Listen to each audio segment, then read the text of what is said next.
এই দেখো, গায়েসের ঘরে গায়েসেরা বিরিয়ানি বানিয়েছি। মজা, খেয়ে দেখি। আলুটা দেখো কতটা গলে গেছে।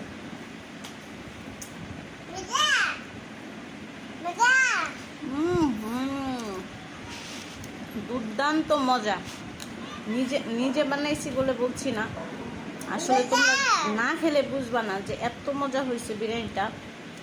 তো আমি এর আগেও বিরিয়ানি অনেকবার বানাইছি, কিন্তু আজকের মতন এরকম মজা আর এমন টেস্টি আর হয় নাই কখনো। গোশটা একবারে গলে গেছে। খাচ্ছি।